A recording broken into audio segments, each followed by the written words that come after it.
So this is what we have discussed in the previous slide, the magnification produced by a convex lens and that which is produced by a concave lens, and that the magnification is positive for virtual image, because if the image is virtual, both H1 as well as H2 are positive, and hence magnification is also positive. But magnification will be negative for real image, because in this case the height of image, that is H2, will be negative, whereas H1 is positive. So magnification for real image will be negative. These are the three possibilities, that is, we can get a magnified, diminished, or a image of same size as that of the object. So when magnification is greater than 1, the image is magnified. This will indicate that the height of image is greater than the height of object. Second, magnification is less than 1. The image is diminished. So in this case, height of image will be lesser than height of object. And the third one, magnification is equal to 1. So in that case, the height of image and height of object both are same or equal. Similarly, magnification produced by concave lens, we always get virtual images, and so for concave lens, magnification is always positive, and concave lens always forms an image smaller than the object, so magnification will always be less than 1. So I hope you have understood what is magnification and the formula. This is another table in tabular form. It has been explained. Same magnification. The types of lenses have been given. Object distance have been given. For both the cases, it will be negative only. Image distance for concave it is negative, because always virtual images are formed. But in convex, we can have real as well as virtual. So for real, it will be positive image distance, and for virtual image, it will be negative. Then using magnification is equal to V by U. For concave, it will be positive.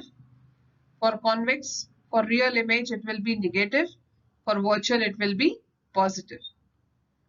Similarly, magnification is equal to height of image upon height of object.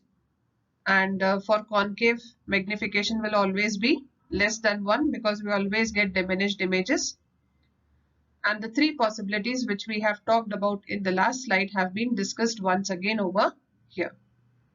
So with this, we complete the magnification of lens. The next term that we are learning is power of lens. Power of lens is defined as the capacity of a lens to converge or diverge incident rays is called as its power, and it is indicated by capital P. The power of a lens depends on its focal length.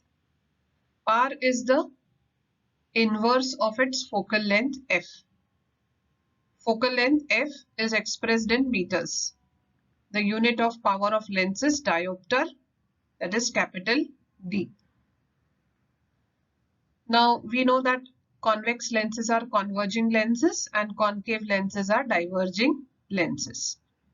So the capacity of the lens to converge in case of convex lens or diverge in case of concave lenses, that is incident rays, is called as the power of the lens. And this power of lens depends on the focal length. Now we can have lenses which are thicker and those which are thin. The ray diagrams that we have drawn is with respect to thin lens. But those lenses which are thicker, they are having greater curvature, and so they bend the light rays more, and hence they have shorter focal length. So thicker convex lenses have greater converging power. I hope you are getting this.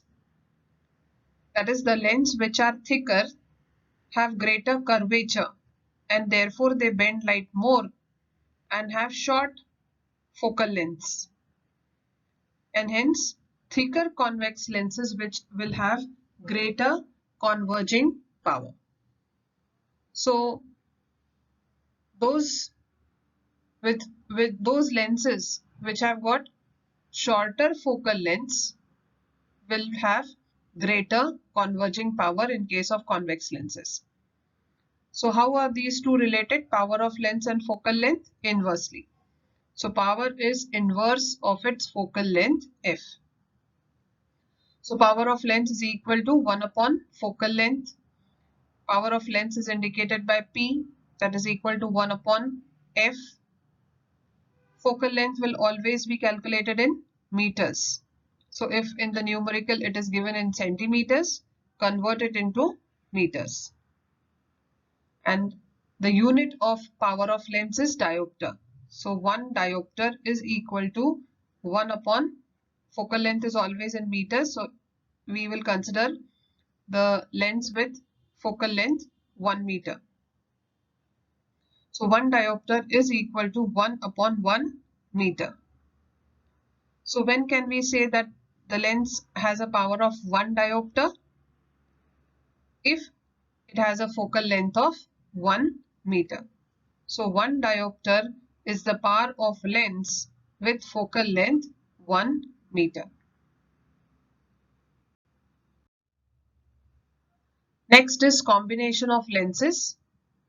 If two lenses with focal lengths f1 and f2 are kept in contact with each other, the combination has an effective focal length given by 1 upon f is equal to 1 upon f1 plus 1 upon f2. So this is another formula that we need to remember for two lenses with focal lengths f1 and f2 which are in contact with each other. So the combination of the two is given by this formula. Similarly, if we are using two lenses, in that case we will have their two powers also. So if the powers of the two lenses are P1 and P2, then the effective power of their combination is given by P is equal to P1 plus P2. That is the power of the first lens plus the power of the second lens. Thus, when two lenses are kept touching each other, the power of the combined lenses equal the sum of their individual powers. So we have learned a number of formulas and numericals on all these are asked in the exam for 2 marks and sometimes 3 marks also. So apart from the numericals given in the exercise, you must also go through the numericals that are given as solved examples. And with this we come to the end of the lenses part, and in the next part of the chapter we will be studying about the structure and the working of the human eye, the disorders associated with them. Thank you.